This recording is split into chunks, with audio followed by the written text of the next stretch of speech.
तो hello guys, welcome back to the channel again. कैसे हो यार आप सब। तो यार इस वीडियो में हम बात करने वाले हैं UFC 282 का जो को मेन इवेंट हुआ था पैडी पिमलेट और जैरेड गॉर्डन के बीच में। तो यार ये मेन इवेंट, ये जैसा कि हमें पता था कि UFC इस साल का लास्ट पेपर व्यू था, और ये UFC का जो ये पेपर व्यू था ये उतना अच्छा नहीं गया। मतलब इसके अंदर कुछ ऐसी चीज़ें हो गई जिसने सारा मज़ा ख़राब कर दिया इस UFC के इवेंट का। तो यार पैडी पिमलेट और जैरेड गॉर्डन के बीच में जो फाइट हुई और उसका जो रिजल्ट अनाउंस हुआ उससे बहुत लोग खुश नहीं है, और कई हद तक मैं भी इस रिज़ल्ट से खुश नहीं हूँ। मुझे भी ये काफ़ी शॉकिंग तरीके से लगा कि पैडी पिमलेट ये फाइट जीत कैसे गए, क्योंकि फाइट के एंड में मुझे भी लग रहा था कि पैडी ये मैच हार चुके हैं। और जहाँ तक इसका देखा जाए, एक और चीज़ शॉकिंग थी कि जो उसका जो डिसीजन आया वो एक यूनानिमस डिसीजन था। मतलब ये स्प्लिट डिसीजन भी नहीं था। मैं आपको दोनों के बीच में डिफरेंस ये बताऊँ, यूनानिमस डिसीजन तब होता है जब तीनों के तीनों जजेस बोल देते हैं कि हाँ ये फाइटर जीता। मतलब एक डोमिनेंट विक्ट्री अगर कोई फाइटर लेता है तब उसे यूनानिमस बोलते हैं, और जब दो जजेस बोलते हैं कि ये जीता है और एक जज बोलता है कि ये वाला जीता है, दूसरा फाइटर जीता है, तब उसे स्प्लिट डिसीजन बोलते हैं। मतलब फाइट काफ़ी क्लोज थी। तो ये फाइट जजेस के हिसाब से क्लोज भी नहीं थी। ये फाइट एकदम अनानिमस डिसीजन से जीती गई है, और पैडी पिमलेट ने इसे बहुत आसानी से जीत लिया। यार मैं इस चीज़ से बिल्कुल भी अग्री नहीं करता हूँ, क्योंकि अगर एक काइंड ऑफ अगर पैडी पिमलेट को किसी तरीके से ये विन देनी भी थी तो ये एक यूनानिमस डिसीजन तो कभी नहीं हो सकता था, ये स्प्लिट डिसीजन हो सकता था। जैसे अगर आपको याद हो कि पीटर यान और शुगर शॉन ओमैली था, उस समय मैंने ये जजेस का फुल सपोर्ट किया था, क्योंकि वो यूनानिमस डिसीजन नहीं था, वो स्प्लिट डिसीजन से एक मार्जिनलाइज विक्ट्री थी जो शॉन ओमैली ने जीती थी। मतलब वो फाइट इधर भी हो सकती है उधर भी हो सकती है, तो उसका हम कुछ कह नहीं सकते, वो जजेस के ऊपर ही छोड़ना पड़ेगा।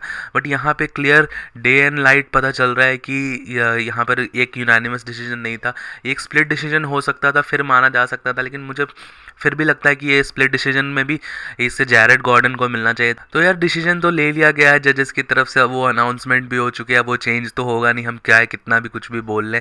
और पैडी पिमलेट को इसका विनर बना ही दिया गया है। बहुत सारे लोग बोल रहे हैं कि UFC इसे टिप करती है, या UFC की तरफ से करा हुआ रहता है कि वो जानबूझ के पैडी पिमलेट को जिताना चाहते हैं। लेकिन मुझे अभी भी ये यकीन है कि UFC एक थोड़ा इन सब चीज़ों में इन्फ्लुएंस नहीं करती है। हालांकि एक फ़ाइट किस तरीके से जाती है वो सीधा सीधा जजेस के ऊपर रहता है। तो मुझे अभी भी लगता है कि इसमें UFC का कोई हाथ नहीं है, बट जजेस का है कि हाँ जजेस किस बेसिस पे लेते हैं। और जहाँ तक अभी देखा जाए तो कंट्रोल टाइम जो होता है, जैसे कि आपने अगर अपने अपोनेंट को कंट्रोल करा तो उस कंट्रोल में अगर आपने डैमेज नहीं दिया ना, तो डैमेज का वो भी एक फैक्टर काउंट इन हो सकता है। क्योंकि ये फैक्टर बहुत सारे पिछले कुछ एक दो साल एक डेढ़ सालों में ये फैक्टर देखा जा रहा है कि जहाँ पर अगर आप अपोनेंट ने कंट्रोल भी करा है लेकिन अगर डैमेज नहीं करा है ना, सिर्फ कंट्रोल करा है, तो इसके कारण वो फाइट्स अपोजिट डायरेक्शन में चली जा रही है। ये एक ट्रेंड ऑब्जर्व किया जा रहा है, ये मैंने खुद भी पर्सनली ऑब्जर्व करा है। क्योंकि अगर आपने कंट्रोल किया लेकिन डैमेज नहीं किया, तो एक पीटर यान और शॉन ओमैली वाला ही देख लो, 6 मिनट का कंट्रोल टाइम था पीटर यान पे भी, लेकिन वो मैच जीत नहीं पाए क्योंकि उन्होंने शॉन ओमैली पे कोई डैमेज किया नहीं था। और जबकि ऑन द अपोजिट साइड अगर आप शॉन ओमैली को कंपेयर करो पीटर यान से, तो पीटर यान का फेस पूरा पूरा डैमेज था, पूरा खून खून हो रहा था। तो ये भी एक फैक्टर हो सकता है कि अब जजेस शायद से डैमेज को ज़्यादा प्रेफरेंस दे रहे हैं कंट्रोल टाइम पे, ये भी हो सकता है। और इसके अलावा एक और चीज़ जो पैडी पिमलेट की तरफ फेवर कर सकती है कि आप सेकेंड राउंड में देखोगे कि वहाँ पर एक टाइम पे आईपोक हुआ था, तो उस आईपोक से पहले अगर आप देखोगे जैरेड गॉर्डन थोड़ा सा वॉबल्ड थे, मतलब वो काफ़ी ज़्यादा वॉबली लेग्स पे थे, और पैडी पिमलेट उस समय चार्ज करने वाले थे उनके ऊपर, लेकिन वो आईपोक हो गया तो उनको दोनों को सेपरेट करना पड़ गया। तो वहाँ पर हो सकता था कि फाइट फिनिश हो जाए, हो सकता था कि वहाँ पे पैडी पिमलेट का ऐसा स्टाइल है कि वो पूरा ब्लिट्स करते हैं अपने अपोनेंट में और वहाँ पर ओवरवेलम करके उसको फिनिश करवा देते हैं। तो शायद से जजेस ने ये देखा कि यहाँ पर फाइट रुक सकती थी, या यहाँ पे एक टर्निंग पॉइंट था, वहाँ पे फाइट हुई नहीं कंप्लीट, या वो सीक्वेंस कंप्लीट नहीं हुआ, तो शायद ये भी एक फेवर हो सकता है। और थर्ड राउंड पे तो जो जैरेड गॉर्डन की इस फाइट में गलती है वो यही है कि थर्ड राउंड में उनको आके फाइट करना चाहिए था। उन्होंने थर्ड राउंड को एक तरीके से इवेड करने का ट्राई करा, जो कि अगर आप देखो, अगर आप फाइट करोगे, आपको पता है कि ये फाइट किसी भी हद तरफ जा सकती है, क्योंकि ऑब्वियसली डिसीजन का कुछ कहा नहीं जा सकता। अगर आपको थर्ड राउंड में आके अपने, अगर आपको पता है कि आप 2 राउंड जीत चुके हो, तो ऑलरेडी आप ट्राई करोगे कि थर्ड राउंड में भी आप थोड़ा कुछ तो डैमेज करो, क्योंकि आप सिर्फ फैंस के अगेंस्ट रख के नहीं जीत सकते हो। अगर आप जीत सकते हो तो फिर उसके बाद अगर आप नहीं जीते तो आप जजेस को नहीं नहीं बोल सकते कि आप नहीं जीते।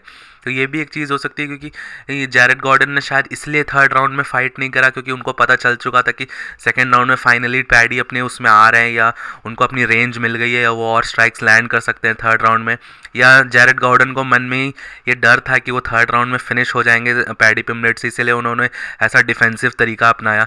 तो ये सारी चीज़ें फैक्टर हो सकते हैं, लेकिन स्टिल ये डिफेंसिव खेलना भी बहुत एक स्ट्रैटेजी होती है, और बहुत सारे फाइटर्स जब अच्छे राउंड्स स्टार्टिंग के निकाल लेते हो तो लास्ट के राउंड में डिफेंसिव खेलते हैं, एक बड़ी स्ट्रैटेजी है। लेकिन अब देखा जा सकता है कि इसके ऊपर आप जजेस के ऊपर छोड़ रहे हो तो फिर डिसीजन किसी भी तरफ जा सकता है, फिर आप डिसएग्री नहीं कर सकते।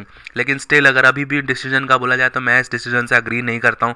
मैं जानता हूँ कि ये फाइट पैडी पिमलेट ने नहीं जीती है, बट स्टिल अगर आप डिसीजन किसी हार के हाथ में छोड़ोगे तो हम कुछ कह नहीं सकते, और डिसीजन ऑलरेडी हो चुका है। तो इसकी फाइट के बारे में आपका क्या ओपिनियन है, आप मुझे नीचे कॉमेंट्स में ज़रूर बताना। टिल देन मिलता हूँ आपको नेक्स्ट वीडियो में। Bye bye.